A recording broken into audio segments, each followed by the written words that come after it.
ഹരേ കൃഷ്ണ. ഓം നമ ശിവായ. ഇന്ന് തിങ്കളാഴ്ചയും പ്രദോഷവും കൂടെ ചേർന്ന് വരുന്ന സോമപ്രദോഷമാണ്. അതിവിശേഷ ഒരു ദിവസമാണ്.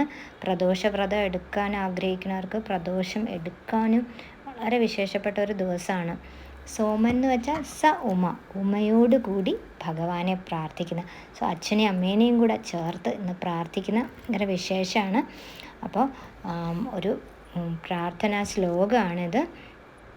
നമ ശിവാഭ്യാം അതിസുന്ദരാഭ്യാം അത്യന്തമാസക്ത ഹൃദാംബുജാഭ്യാം അശേഷലോകൈകഹിതങ്കരാഭ്യാം നമോ നമ ശങ്കര പാർവതീഭ്യാം. ഇന്നേ ദിവസം ശിവക്ഷേത്ര ദർശനം, പഞ്ചാക്ഷരി മന്ത്രമായ ഓം നമ ശിവായ 108 തവണ ചൊല്ലുന്നത്, ലളിതാ സഹസ്രനാമം ജപിക്കുന്നതൊക്കെ അതിവിശേഷമാണ്. പ്രദോഷവ്രതം നമ്മൾക്ക് നിർജ്ജലമായോ ജലവും ഫ്രൂട്ട്സും ഒക്കെ കഴിച്ചോ അല്ലെങ്കിൽ ഒരിക്കൽ ഊണെടുത്തോ ഒക്കെ എടുക്കാവുന്നതാണ്. പ്രദോഷം എന്ന് വെച്ചാൽ ഏറ്റവും ദോഷമായ സമയം. അതിൽ പ്രദോഷ സന്ധ്യയാണ് ഏറ്റവും ദോഷമായ സമയം. ആ സമയത്ത് ആ ദോഷങ്ങളുടെ ഒരു എഫക്ട്സ് നമ്മളിൽ ഉണ്ടാവാതിരിക്കാൻ മഹാദേവനെ പൂജിക്കുന്നത് വളരെ വിശേഷമാണ്. അപ്പോൾ എല്ലാവർക്കും നന്നായി വ്രതം എടുക്കാൻ കഴിയട്ടെ.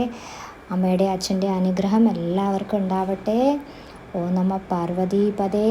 ഹര ഹര മഹാദേവ. ശംഭോ മഹാദേവ.